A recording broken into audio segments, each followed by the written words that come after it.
Let's be honest for a second. You hate budgeting. Don't lie to me. I know you do, because I hate it too. Standard advice tells you to track every single latte, to categorize every pack of gum into a spreadsheet with 50 different columns.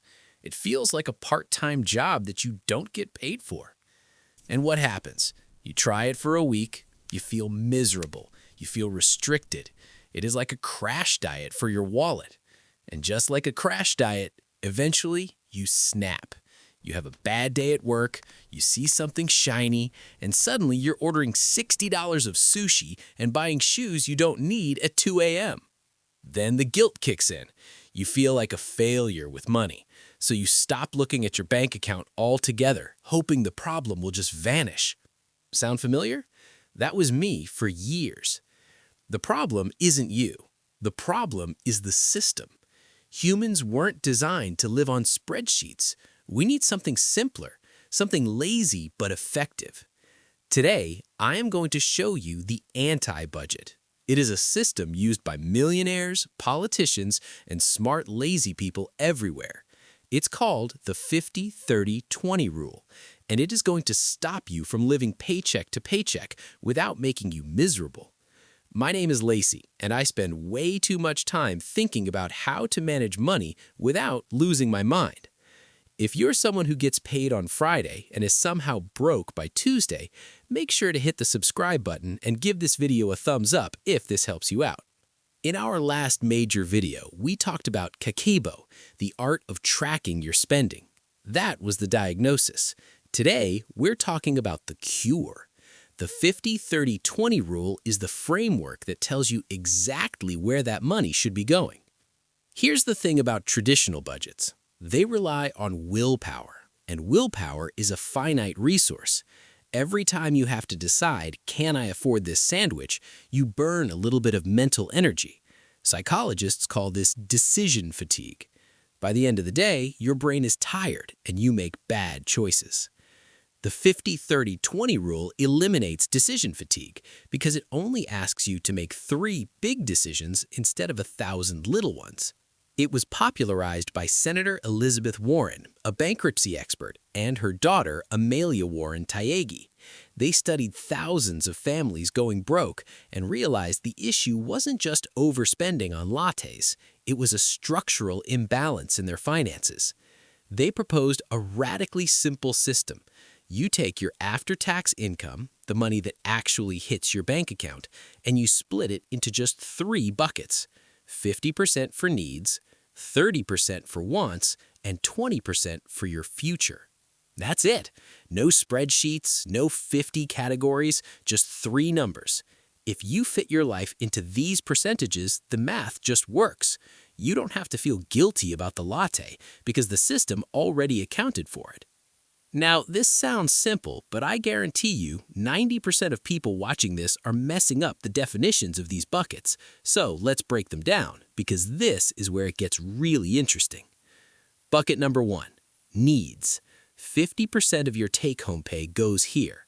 This is your survival number, the things you absolutely must pay to keep a roof over your head, keep your job, and stay out of jail. We're talking rent or mortgage, basic groceries, not the fancy organic artisanal cheese, utilities like lights, water, and heat, transportation to get to work, and minimum debt payments. Look, this is where most people fail before they even start, and it's usually because you're lying to yourself about what a need is. A car is a need. A brand new $50,000 SUV with heated seats and a panoramic sunroof when you make $60,000 a year, that is not a need. That is a want dressed up in a needs clothing. Netflix is not a need. High-speed fiber optic gaming internet is not a need. The harsh reality is that housing costs have exploded. According to data from Moody's Analytics, the average American renter is now spending over 30% of their income just on rent. That's the highest it's been in decades. If your rent is 40% of your income and your car payment is another 15%, guess what? You're already at 55%. You've broken the rule before you even bought groceries. Now you might be thinking, Lacy, I live in a high-cost city. My rent is crazy. I can't help it. I get it. It sucks. But math doesn't care about your feelings. If your needs are over 50%, you're technically house poor or car poor. You're running on a treadmill just to stay in place. If this is you, you have two hard choices: earn more money or drastically cut your big fixed costs. Move to a cheaper apartment, get a roommate, or sell the car. I know it's brutal advice, but it's the only way to fix the foundation. Bucket number 2, wants, 30%. This is my favorite bucket. This is the fun stuff. This is dining out, this is the new video game, the concert tickets, the shoes you don't need, the streaming services. Here's what most people don't realize about financial planning. Deprivation doesn't work. If a budget tells you you can never buy a coffee again, you will rebel against that budget. You need pressure release valves. The 50-30-20 rule gives you permission to spend money without feeling like garbage afterward.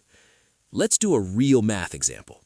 Let's say after taxes you bring home $4,000 a month. Your needs, the 50% bucket, takes $2,000. That means your wants bucket, the 30%, gets $1,200 a month. Think about that.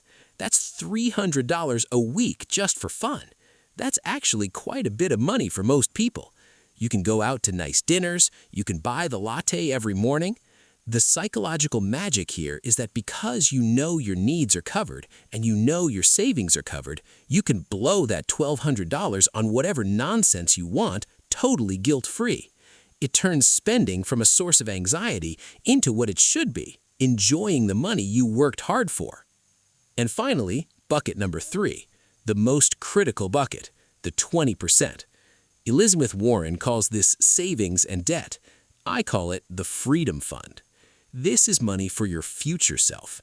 This is the money that stops you from having to work until you're 95 years old. This includes 3 things: building an emergency fund, investing for retirement, and paying off toxic, high-interest debt like credit cards.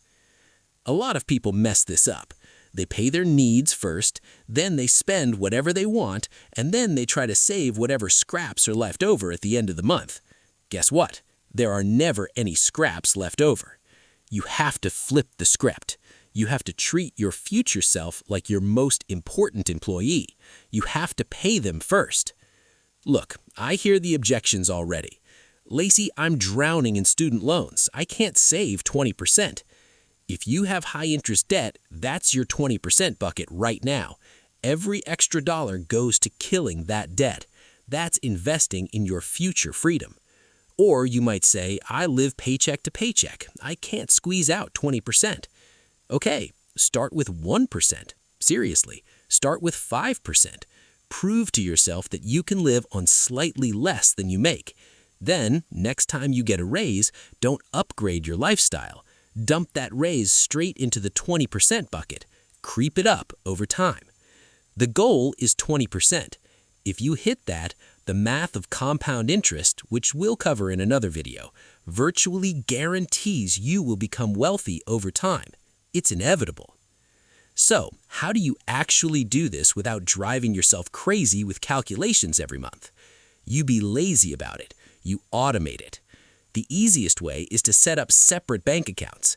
Have your paycheck deposit into your main checking account. That's your needs bucket.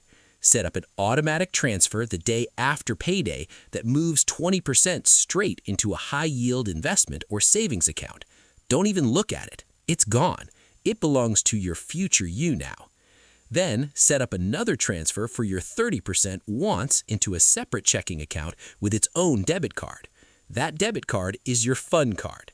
When that account hits 0 for the month, the fun stops. Game over until next payday. Stop trying to be perfect with money. You won't be.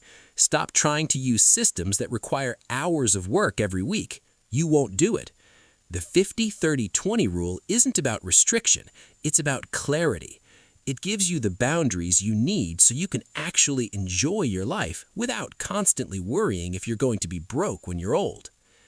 If you haven't watched my previous video on Kakebo, go watch that now. That's how you figure out where your money is currently going so you can start wrestling it into these 3 buckets. I'm Lacy. Stay lazy, stay smart, and pay yourself first.